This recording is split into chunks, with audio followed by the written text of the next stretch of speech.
우리 오늘 기도 수첩은 목회와 제자의 체험입니다. 오늘 꼭 목회자와 그리스도의 제자들이 체험할 것들에 대해 말씀하셨죠. 그게 바로 오늘 사도행전에 나오는 본문입니다. 사도행전 4장 12절 우리 함께 합독하도록 하겠습니다. 다른 이로서는 구원을 받을 수 없나니 천하 사람 중에 구원을 받을 만한 다른 이름을 우리에게 주신 일이 없음이니라 하였더라. 아멘. 성경은 복음을 설명하는 정도가 아니라요, 오직 복음을 설명하고 있습니다. 오직 예수 그리스도를 말하고 있습니다. 왜냐? 그리스도가 아니면 죄와 지옥 배경과 운명에서 벗어날 수 없기 때문이죠. 그리스도로만 사단에게서, 그 올무에서, 함정에서 자유할 수 있죠. 다른 이로서는 구원을 받을 수 없습니다. 천하, 하늘과 땅에 그 어떤 이름도 구원을 받을 만한 다른 이름 주신 적이 없다 했죠. 이게 나에게 체험되어집니다. 정말 그리스도가 나의 그리스도로. 예수님이 말씀하셨죠. 내가 곧 길이고 진리고 생명이다. 나로 말미암지 않고는 아버지께로 올 자가 없느니라. 예수님이 하신 말씀입니다. 우리가 그리스도를 통해서만 하나님 만날 수 있고요, 하나님 떠나 발생한 모든 영적 문제, 재앙 완전히 그리스도 앞에만 무너집니다. 이거를 체험하고 전달하는 겁니다.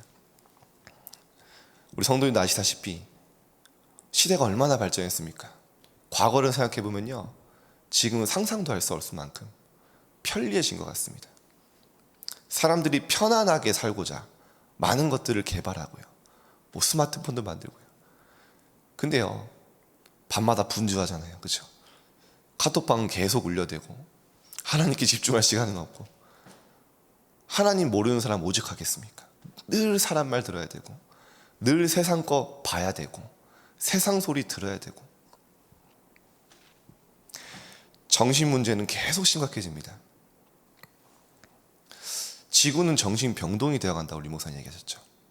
근데 이게요, 그냥 말이 아니라요, 제가 이번 주에 교육적 통계를 봤거든요. 제 청소년 사역을 하니까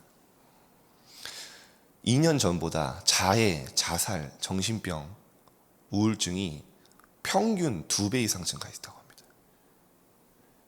어마어마한 수치잖아요. 매년 2배씩 는다면 어떻게 될까요? 정말로 앞으로 정신병동이 되는 겁니다.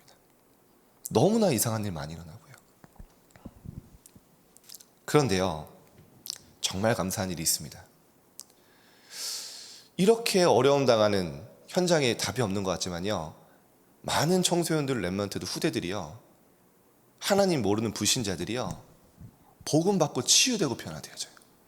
저는 그거 볼 때마다 정말 희망을 느낍니다. 야, 우리 복음이 있기 때문에 정말 희망이 있구나.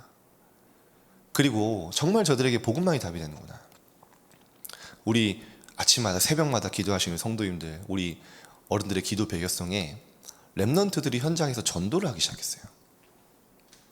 근데요, 한 아이는 부모님 2분 다 무당이에요. 그러니까요, 힘들죠, 영적으로. 부모님 있는 영적 문제 그대로 내려받아서 귀신 보고, 중학생 여자아이인데요. 근데 이 아이는 이제 부모님이 아시다시피 무당은 귀신이 시킨 대로 되잖아요. 그러니까 산기도를 계속 가니까요, 얘가요 완전 방치돼서요, 이렇게 너무 상처가 많은 거예요. 방치돼서 자랐어요. 심지어 그 산기도 다닌다고 돌볼 수가 없으니까 보육원에 보낼 정도로. 지금 이제 왔지만 계속 어렸을 때부터 정신과 약을 먹어야 되는 상황인 겁니다. 근데요, 이 아이가 그리스도를 만난 거예요. 왜 우리 가정에 재앙이 오고 왜 내가 이렇게 어려움 당할 수밖에 없는지 하나님 떠난 문제 알고요, 그리스도를 만나니까요, 얘가 변화되기 시작하는 거예요. 이 어두웠던 아이의 삶, 카톡도 프로필도 어두워요. 검정색이에요, 다. 근데 이 아이에게요, 그리스도의 빛이 비춰지는 거예요. 이 아이가 변화되기 시작했어요. 예배 드리고요, 용인 사는데 예배드리러 다 자기 혼자 버스 타고 오고. 학교에서 선생님이 했던 말입니다. 최근에 얘가 왜 이렇게 변했냐고 연락이 왔어요. 학교에서도 완전 포기했던 아이인데. 그러니까요, 진짜 그리스도가 현장이에요. 복음 없는 많은 병 들어가는 자들 치유하고 사단에서 자유케 하고, 그걸 우리가 체험하고 전달하는 거죠. 한 아이는요, 남자아이인데 고등학생이에요. 공부를 잘하던 아이고 열심히 하던 아이인데 학업에 스트레스 너무 받는 거예요. 이렇게 영혼을 갈아넣으면서 공부하는데 잘 안 되는 거죠. 그러니까 이 아이가 완전히 이제 포기해버렸어요. 그냥 너무 힘드니까, 죽을 것 같으니까. 학교도 안 가요. 완전히 혼자 방치됐던 아이를 만나게 된 거예요. 이 아이가 그리스도를 만난 겁니다. 왜 내가 그렇게 어려움 당하는지. 두 손을 꼭 잡고 그리스도를 영접하는데요, 이 아이가 하는 말이에요. 영접한 첫날, 목사님, 저에게 왜 이런 고통과 문제가 왔는지 알게 되겠다. 왜? 이러더니 하나님 만나려고 하나님이 나에게 준비하신 것 같다고. 이 랩런트가요, 생각 전환도 빨라요. 딱 하나님 만나고 우리 선생님 카톡이 왔어요. 나는 이제 하나님 능력으로 살겠다고. 이번 주에 딱 교회 왔어요. 예배 딱 드리고. 오직 예수 그리스도 현장에 답이 되고 우리에게 체험될 줄 믿습니다. 자, 그래서 서론입니다. 하나님 만나는 중요한 체험을 우리에게 먼저 하나님 주시는 거죠. 그리스도를 만날 때 우리의 모든 인생, 운명, 재앙, 저주가 무너지는 걸 우리가 체험하고 이 답을 가지고 다른 사람에게 전달하는 겁니다. 하나님 만나는 체험을 놓치기 쉽기 때문에 축복을 누리지 못하는 것입니다. 이 체험은 거의 반대쪽에 있습니다. 류 목사님 오늘 서론에 반대쪽이라는 것을 메인 타이틀로 딱 걸고 얘기하셨는데요, 오늘 보겠습니다. 반대쪽에 있다는 말은 무슨 뜻일까요? 이스라엘 민족이 노예로 가서 완전히 망했다고 사람들은 보지만 하나님은 여기에 모든 응답을 준비해놨다는 겁니다. 우리는 어떤 현장에 가든요, 우리의 것을 우리 눈으로 보는 게 아니라 반대 것, 하나님의 중요한 의미를 찾는 겁니다. 왜냐? 오늘 그 현장에도 성삼위 하나님이 나와 함께 하시는 그 현장입니다. 아무리 어렵게 하는 사람이 있지만 오늘 나에게 성삼위 하나님이 함께 하시는 중에 그 사람을 만나게 하신 거죠. 반대 것을 보고 답을 찾아야 됩니다. 우리는 노예에서 빠져나와야 된다고, 그게 응답이라고 말합니다. 그러나 하나님은 그 속에 모든 응답을 주게놨고요, 하나님을 떠나 영이 죽은 상태로는 노예에서 빠져나와도 소용없습니다. 현실 아무리 바뀌어도 소용없죠. 신분 자체가 사단의 노예이기 때문에요. 이것을 아는 렘넌트 7명을 뽑은 것입니다. 전쟁이 블레셋 때문에 계속된 것이 아니라, 블레셋이 문제가 아니라 나의 문제고 이스라엘의 잘못이구나, 이걸 깨달은 사람이 사무엘과 다윗입니다. 완전히 반대 걸 봤죠. 사람들은 블레셋 때문에 우리가 망했다는 거예요. 그 나라 때문에, 그 사람들 때문에 내가 고통당한다는 거예요. 사무엘은 다르게 봤습니다. 내가 문제고 이스라엘이 재앙 올 수밖에 없는 그 상태가 문제구나, 그걸 먼저 본 거예요. 저는요, 사무엘 보면서 너무 정확하게 봐. 늘 언약적인 하늘 가지고 기도하고 있으니까요, 블레셋이 쳐들어왔을 때 미스바에 모여서 몰살당할 위기가 생기잖아요, 이스라엘이. 근데요, 사무엘에겐 그게요, 두 번 다시 없을 기회로 딱 보인 거예요. 이스라엘 백성들이 사무엘 선지자에게 얘기합니다. 사무엘 선지자는 우리를 위해서 기도해 주세요. 우리가 살 수 있도록. 근데 사무엘이 이때다 싶어서 얘기합니다. 조건을 걸어요. 너희가 살려면 말하죠. 너희가 전심으로 여호와께 돌아오려거든 네 속에 있는 바알과 아스타롯을 제거하고 오직 여호와 하나님만을 섬기라. 이스라엘의 상태를 알았던 거예요. 하나님의 자녀고 예배도 드립니다. 그런데 마음 깊은 곳에 바알이 뭔지 아십니까? 히브리어로 하다드인데요, 뜻이 주인입니다. 사단 정확하죠. 네가 네 인생의 주인 될 수 있다는 거예요. 그게요, 이스라엘 백성들에게 완전히 강인됐던 거예요.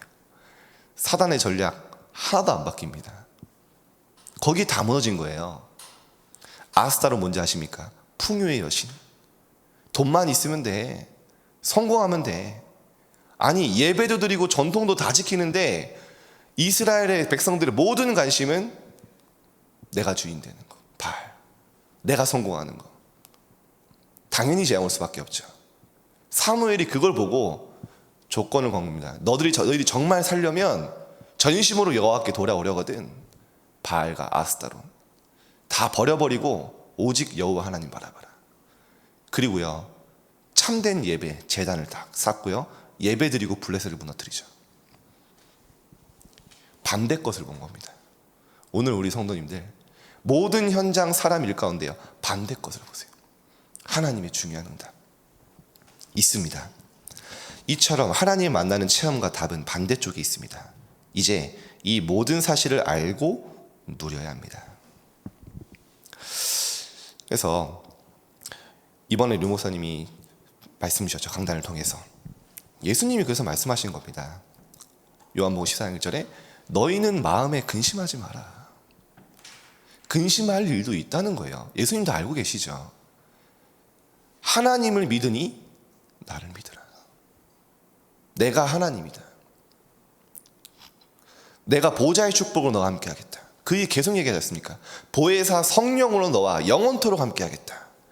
진리의 성령께서 오셔서 너희를 모든 진리 가운데로 인도하실 것이고 너희에게 모든 것 생각나고 가르칠 것이다. 그러니까 근심하지 말라는 거예요. 아무 근거 없이 근심하지 말라는 게 아닙니다. 보호하시고 은혜 주시고 가르치신 성령께서 함께 하실 것이기 때문에 근심할 이유가 없다는 거죠. 더 중요한 거, 모든 것 속에 답이 있다는 겁니다. 이걸 깨달은 베드로는요, 베드로서 1장 6절에 보니까요, 너희가 여러 가지 시험으로 말미암아 잠깐 근심하게 되지 않을 수 없으나. 잠깐입니다. 우리도요, 문제 오면 당황되잖아요. 그 다음에 더 중요한 말씀이 나옵니다. 오히려 크게 기뻐하는도다. 왜냐? 감사할 이유를 찾았거든요. 기도 속에 진짜 하나님의 반대것 찾았거든요. 너무나 어려운 사람이고 현장이고 일이지만 하나님의 중요한 축복 찾았거든요. 오히려 크게 기뻐하는도다. 이걸 베드로가 누린 겁니다. 바울은요, 고린도후서 6장 10절에 근심하는 자 같으나. 사람들이 보기에는요, 근심할 일이 너무 많아요. 근심하는 자 같으나 항상 기뻐하고, 가난한 자 같으나 많은 사람을 부유하게 하고, 아무것도 없는 자 같으나 완전히 망한 것 같은데요, 모든 것을 가진 자로다. 왜죠? 그리스도를 가지고 있기 때문에.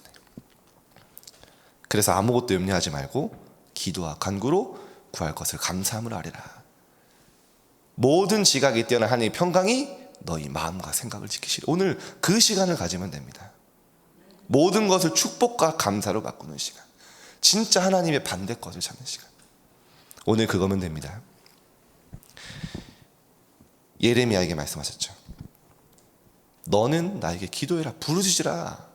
내가 너에게 응답할 것이다.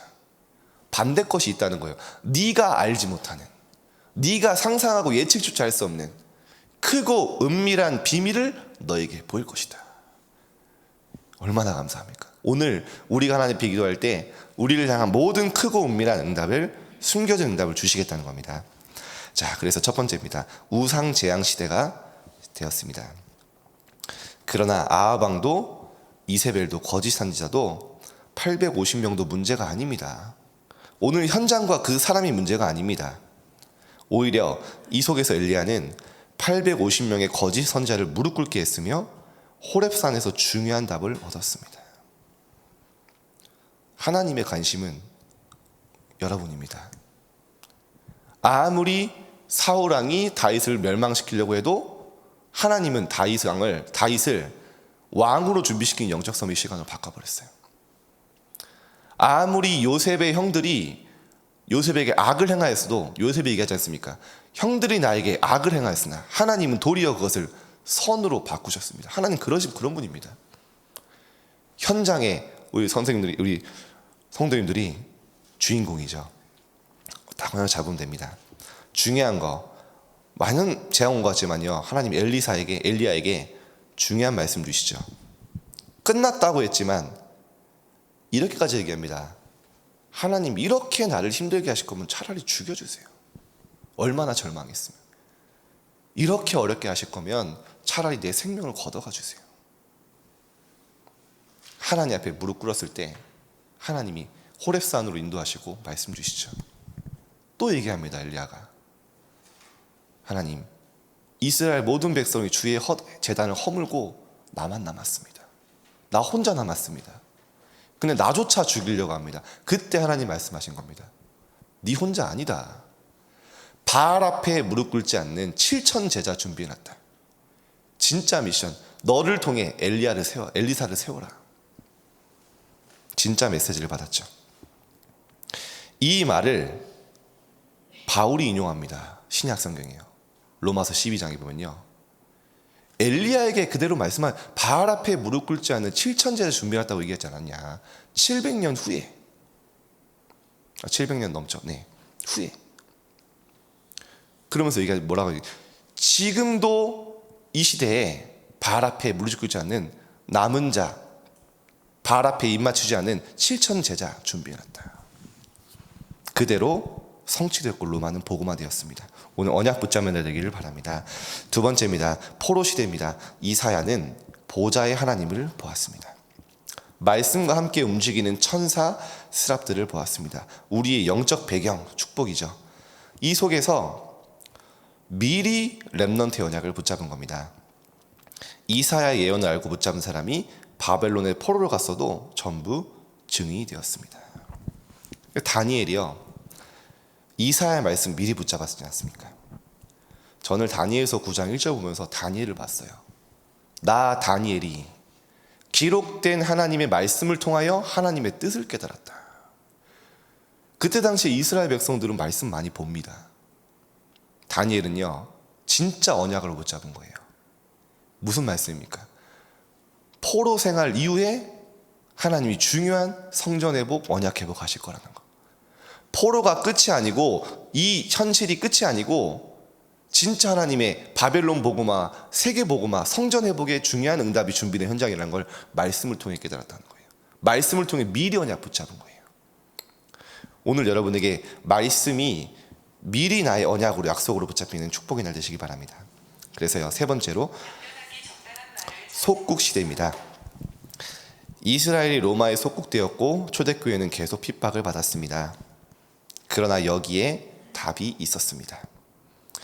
초대교회의 모든 답은 핍박 때 다 왔습니다. 그래서 우린 핍박 두려워할 필요 없습니다.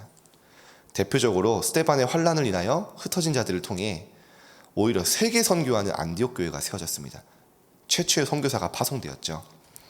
우리는 핍박과 문제를 두려워하지만 이 속에서 하나님이 나와 함께 하시는 실제적인 것을 누려야 합니다. 오늘 예수님이 그래서 마지막으로 말씀하셨습니다. 요한복음 16장 33절에 세상에서는 너희가 환난을 당하나 담대하라, 내가 세상을 이기었노라. 환난 두려워하지 마시기 바랍니다. 오늘 세상을 이기신 그리스도 붙잡고 담대히 현장에 나아가고요, 그 전에 더 중요한 말씀하셨어요. 내 안에서 평안을 누리게 하려 함이라. 담대해야 될 이유, 우리 속에 내 안에서 임마누엘 비밀 속에 우리가 있다는 거예요. 그 속에서 평안을 누리고 그 속에서 담대히 현장 나아가라. 임마누엘 언약 붙잡고. 자, 결론입니다. 그래서 왜 예수께서 마태복음 16장 20절에 그리스도를 고백한 자들에게 그리스도를 말하지 말라고 하셨을까요? 그 뒤에 받을 축복이 엄청나기 때문입니다. 더 큰 응답 준비해놨다는 거죠. 자, 우리 언약기도 같이 한번 읽고 마치겠습니다. 하나님께 감사드립니다. 저희의 눈을 열어 주사 반대쪽에 들어있는 하나님의 큰 축복과 응답을 보게 하옵소서. 핍박과 문제를 두려워하거나 속지 않고 하나님의 것을 찾아 누리게 하옵소서. 그리하여 어려움과 갈등 중에 있는 사람들 앞에 증인으로 서게 하옵소서. 예수 그리스도 이름으로 기도하옵나이다.